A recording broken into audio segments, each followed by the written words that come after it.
La famille, la famille. Déjà, ça fait longtemps. Ça fait longtemps qu'on n'a pas fait de vidéos sous ce format-là. La dernière fois, je pense, c'était avec Pape Thiaw, la liste. Et depuis, vous l'avez remarqué, j'imagine, il y a beaucoup de gens qui aiment bien le concept. J'aime bien faire des shorts un peu sur YouTube et puis sur TikTok aussi. J'aime bien faire des vidéos pour faire des débriefs vite fait de la Coupe du Monde des clubs. Et il y en a pas mal qui kiffent bien. Donc, n'hésitez pas à me suivre sur TikTok, ceux qui l'ont pas encore fait. Et sur Twitter aussi en passant, même si là-bas, je raconte tout et n'importe quoi. Bref, la famille, c'est une douche froide. On a beau se voiler la face, mais ce que le Barça a subi, c'est une douche froide. Maintenant, qui est fautif? C'est ça la grosse question. La faute à qui? Et pour rappeler un tout petit peu, Nico Williams, l'année dernière, le Barça le voulait. Et le boy disait vouloir venir au Barça. Et ce qui s'est passé, c'est que le Barça a entamé les négociations. Et là, tu as le boy qui voulait des garanties l'année dernière déjà. Il voulait des garanties pour venir au Barça.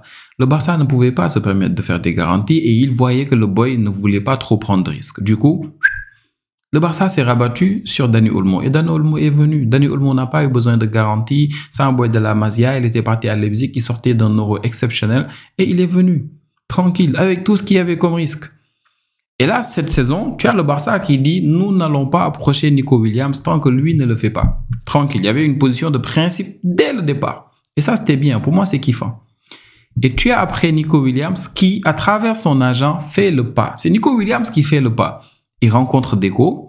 Deco parle avec son agent et le boy dit il veut venir. Malgré une offre du Bayern. Le Bayern propose un meilleur salaire que le Barça. Et le Bayern, surtout, est prêt à payer la clause de Nico Williams en une seule fois. C'est ce que Bilbao veut. Bilbao voulait un club qui n'est pas en Liga, un club où il n'y aura pas de concurrence directe. Même si Bilbao n'est pas une équipe qui va jouer le titre chaque saison, Bilbao ne veut pas donner son meilleur joueur à un de ses principaux rivaux. Du coup, tu as le Bayern qui propose un meilleur salaire à Nico Williams et tu as le Bayern qui est prêt à payer la clause libératoire en une seule fois de Nico Williams. Et c'est ce que Bilbao veut. Mais Bilbao ne peut pas y arriver. Pourquoi? Parce que Nico Williams ne veut pas aller au Bayern. Du coup, il est d'accord avec le Barça à travers son agent pour le salaire, pour tout le tralala. Et il dit, OK, c'est bon. Et là, tu as Bilbao qui va voir la Liga pour leur dire, mais écoutez, est-ce qu'eux-mêmes, ils peuvent se permettre de recruter? Ils ne sont pas encore 1-1-1. Et ça n'a rien à voir. J'aimerais bien, moi, que vous m'expliquiez, vous, ce que vous comprenez par là. Être au 1-1 et prendre Nico Williams, payer sa clause, c'est deux choses différentes. Quand on prenait Dani Olmo l'année dernière, mais le Barça n'était pas au 1. Quand on prenait Gundogan, quand on prenait tellement de joueurs, le Barça n'était pas au 1. Mais le Barça s'est débrouillé pour les enregistrer. L'année dernière, avec Dani Olmo, vous avez vu tout ce qui s'est passé, les joueurs qu'on a été obligés de mener en prêt, ceux qu'on a vendus comme ça en équipe B, tout le tralala qui était monté en A, avec Christensen surtout, à la dernière minute, comment ça s'est passé avec lui, pouvoir enregistrer Dani Olmo, Pau Victor et tous les boys. Tranquille. Mais ça, il n'y avait pas besoin de garantie d'enregistrement, de garantie de ci ou de ça. Du coup, tu as le Bilbao qui va voir la Liga et ils font des communiqués. Hein. C'est terrible. Ils font des communiqués pour dire oui, le Barça veut payer notre clause, le Barça veut ci, le Barça veut ça pour Nico Williams, alors que le Barça n'est pas un. Après ça, tu as autre chose qui vient. C'est que l'année dernière, le boy, il voulait des garanties et cette année encore, il en voulait. Il voulait encore des garanties pour être sûr qu'il sera enregistré. Et le Barça ne peut pas donner de garantie. C'est impossible. C'est même se mettre une balle dans les pieds. Tu peux pas donner de garantie à un joueur que oui, tu vas le mettre. Nanani, nanana. Non, non, non, non. Soit tu veux venir, tu nous fais confiance, ou tu ne veux pas venir. Et le boy Nico Williams, malgré toutes les informations qui nous disaient que la semaine prochaine, si, la semaine prochaine, ça, le boy, il a prolongé de 10 ans avec une clause qui est montée maintenant à plus de 50% du montant d'avant. Et le montant d'avant, c'était quoi, 60 millions ou quelque chose comme ça. Bref, le boy, il a prolongé de 10 ans. Maintenant, à qui la faute? À qui la faute? C'est ça la grosse question. Les gens s'empressent de dire oui, c'est la Porta, c'est la gestion du club, c'est la communication du club. Rien à voir. Rien à voir. L'année dernière, le boy voulait venir.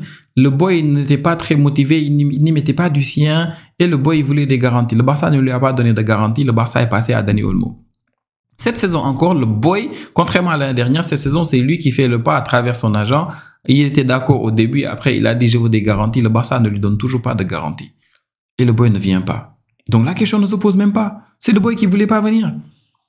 Vous savez, le principe des transferts, nous le connaissons tous. Il y a un joueur qui veut rejoindre un club et ce club-là veut le joueur. Du coup, le club auquel appartient ce joueur-là ne peut rien faire s'il y a une clause libératoire à payer. On a vu avec Neymar, on l'a vu avec tant d'autres joueurs. Il y a une clause libératoire à payer. L'équipe veut payer cette clause et l'équipe te veut, toi, tu vas aller rejoindre cette équipe-là. C'est pas compliqué. Il suffit juste de payer la clause et tu appartiens à l'équipe. Et si tu ne le fais pas, c'est parce que tu veux pas venir. Nico Williams, c'est pas un fan du Barça, c'est pas un fan de Messi, contrairement à tant d'autres joueurs qui ont rejoint le club. Tu as ici des exemples de Cancelo, de Gundogan, tu as des exemples d'Aubameyang, tu as des exemples de Memphis Depay, tu as des exemples de João Félix, tu as des exemples de tant de joueurs qui ont rejoint le Barça récemment. Dani Olmo, c'est juste un énième exemple, mais c'est des joueurs qui ont voulu venir, c'est des joueurs qui ont senti que eux, ce projet-là, ça leur parle. Et c'est ça, en fait, qui n'existe pas dans ce dossier-là, en fait. C'est que Nico Williams, c'est pas un supporter du Barça, c'est pas quelqu'un qui s'est dit c'est le Barça ou rien. Donc, c'est pas compliqué. Il n'a pas voulu venir, il n'est pas venu. On va pas faire comme si c'est la plus grosse douche froide, c'est la plus grosse honte ou ce péché. Non, ça n'a rien à voir. Nous, on était là quand on nous disait le train du Real ne passait qu'une seule fois. On était là. Quand Mbappé, il vous feintait un peu, on était là.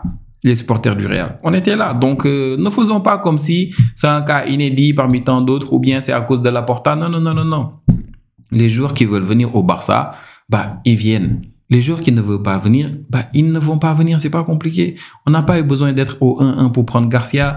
On n'a pas besoin d'être au 1-1 pour prendre Nico Williams ou qu'importe. Et c'est pas grave. En plus, la chance qu'a le Barça actuellement, c'est que là, actuellement, on est juste au 4 juillet. Tranquille.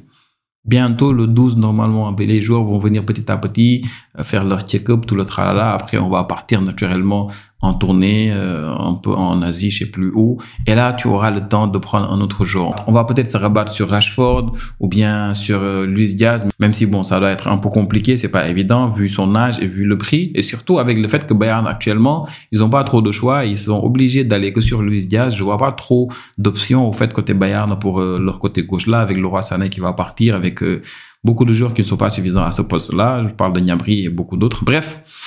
C'est juste ça la situation pour moi et le Barça a le temps de se rattraper. Il y a tellement de joueurs qui veulent venir au Barça. Rashford, il nous drague. Rashford, ouvertement, il nous drague. Rashford, il se cache même pas. Il veut jouer au Barça, il veut venir au Barça. Et c'est ce qu'on voit chez Rashford là, ce qu'on a vu chez Mbappé avant, ce qu'on a vu chez Dani Olmo, c'est ces choses-là qu'on ne voit pas chez Nico Williams. Donc c'est pas une perte pour les supporters du Barça. C'est un boy qui voulait pas venir, c'est tout, c'est simple. Laporta n'a rien fait, il faut le laisser tranquille. Tous ces gens-là, Deco n'a rien fait, il faut le laisser tranquille. C'est juste un boy qui voulait pas venir. Et je suis même pas OK avec la théorie de oui, il a utilisé le Barça pour avoir un meilleur salaire. Rappelez-vous, le Bayern proposait plus que le Barça. Le boy n'est pas parti au Bayern. Donc, s'il voulait un meilleur salaire, bah, je pense que Bilbao, il pouvait facilement s'aligner à un moment donné parce que c'est leur meilleur joueur. Maintenant, la question, c'est quand tu te mets une clause libératoire à presque, je sais même plus, 100 millions, 120 ou peut-être 90, je sais même plus. Quand tu te mets ça comme clause et que tu prolonges de 10 ans et que tu te dis tranquille là pour te prendre après, il va falloir dépenser un peu plus cher. Par exemple, on sait que Nico Williams c'est un supporter du Real. À quel moment tu vas rejoindre le Real? Parce que toi, tu es plus à l'aise à gauche. Il y a toujours Vini au Real. À droite, tu peux y être.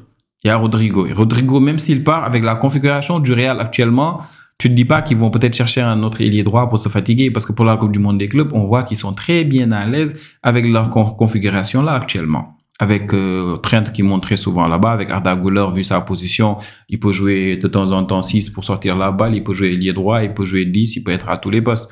Avec cette configuration là, ils sont bien à l'aise. Du coup, toi, Nico Williams, peut-être c'est le Bayern que tu avais refusé, peut-être que c'est l'Angleterre, peut-être c'est ces clubs-là qui vont te prendre à 90 millions. Mais pas au Barça. Et tu connais bien l'Angleterre. L'Angleterre, entre clubs anglais, facilement, ça te fait des transferts de 100 millions, tout le tralala. Mais si c'est pour des boys étrangers là, tant que t'es pas vraiment une star mondiale qui vraiment, voilà, je pense pas qu'ils vont poser un 100 millions sur toi, 120, 90, ça va être très compliqué. Mais anyway, c'est ça le cas Nico Williams pour moi. Le Barça n'est pas fautif, c'est le boy qui voulait pas venir, c'est simple.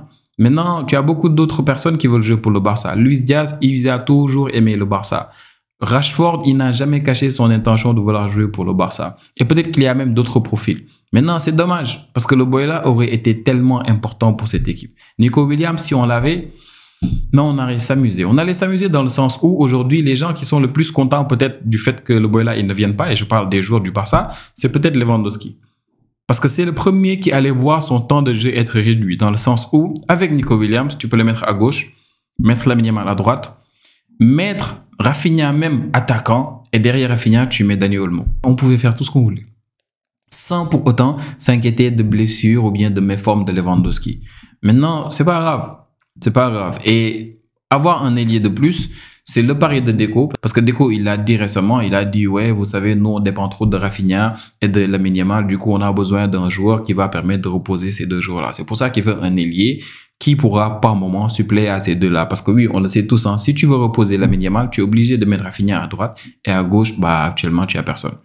Et c'est ça le plus gros souci. Maintenant, bon, on va voir ce que le mercato va nous donner. Au moins, comme ça, vous comprenez pourquoi j'aime pas faire des vidéos mercato tout le temps, à chaque fois quelque chose se passe, parce que il y a trop d'informations et des informations qui sont tout le temps similaires et après, la décision n'appartient pas à ces informations-là. C'est des sites un peu pêle-mêle qui vont dire tout et n'importe quoi. Mais vous l'avez vu, même Fabrizio n'a pas pu voir venir cette prolongation-là de Nico Williams. Donc, si un joueur veut faire ce qu'il va faire, bah, personne ne peut rien y faire. Du coup, les amis, bon, c'est tout ce que je voulais dire pour ce cas Nico Williams. On se retrouve pour une prochaine vidéo. Prenez tous bien soin de vous. Ciao, ciao.